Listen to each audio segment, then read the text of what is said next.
December 7th, 1941, a day that will live in infamy.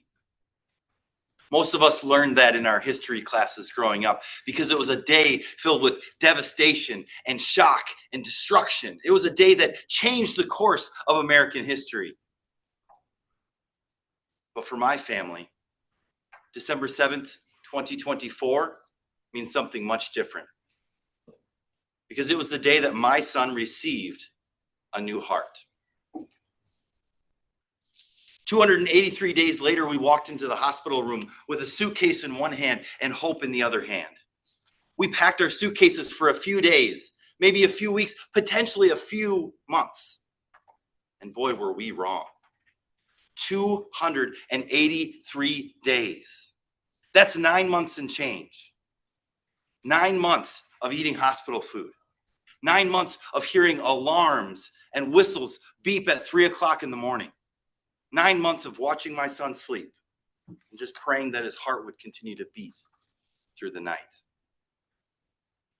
My son was 12 years old and he understood what the word transplant meant. Oftentimes he would ask me questions that I didn't even have answers to. At home, he had 2 younger brothers, a 9-year-old who was brave enough to step into the role as big brother, and a 2-year-old who just didn't understand why we had an empty seat at the dinner table.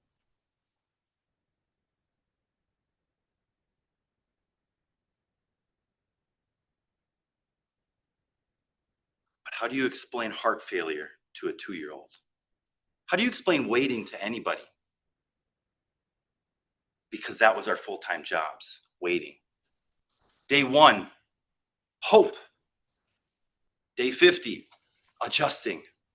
Day 150, exhausted. Day 200, praying harder than we've ever prayed for anything in our lives. And day 280, still waiting. We weren't just waiting for a heart, we were waiting for a phone call. But you learn something in that kind of waiting. Waiting isn't passive, waiting is work. Waiting is choosing hope when the test results don't turn out exactly as you hoped that they would. Waiting is smiling when you feel like falling apart inside. Waiting is giving all the answers with confidence when you're not even sure if you're giving the right answer. And every time our phones rang, our hearts would stop. Until one day, December 6, 2024, it was our day.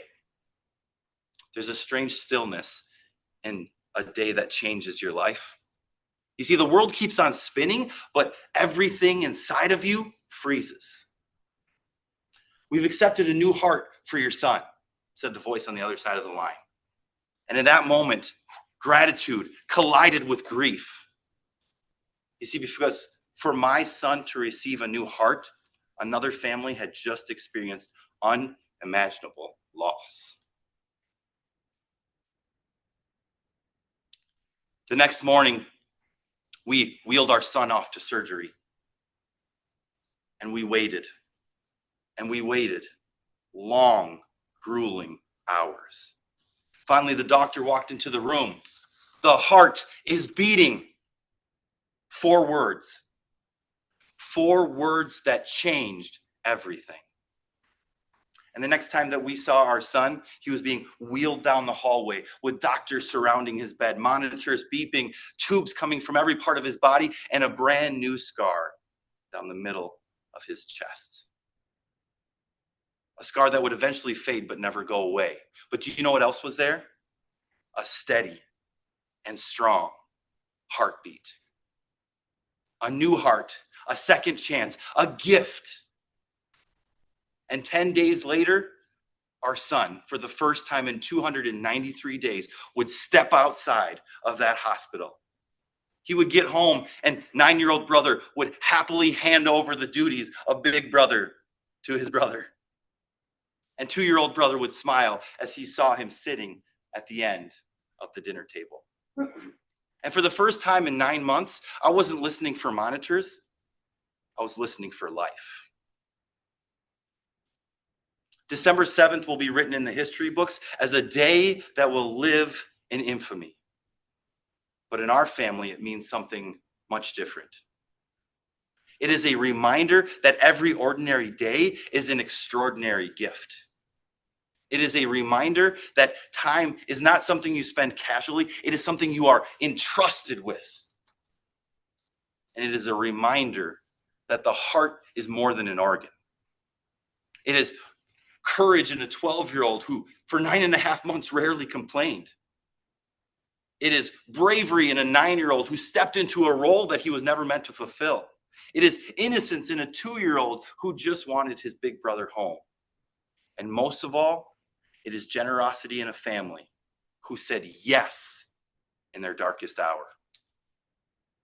283 days, we waited for the perfect heart. And I learned something during that time. The perfect heart is not the one with the strongest heartbeat. It is the one that teaches you how to live. It teaches you that you do not choose how long you live. You do not choose when the phone rings. You do not choose the chapters of your life that you would never choose to write. But what you do choose is how you hope while you live and how you love while you wait. December 7th will be written in history books for one reason. But for our family, it'll be a day that will live in gratitude. And every single heartbeat that I hear from my son is a reminder that life is not guaranteed. It is gifted. Madam Toastmaster.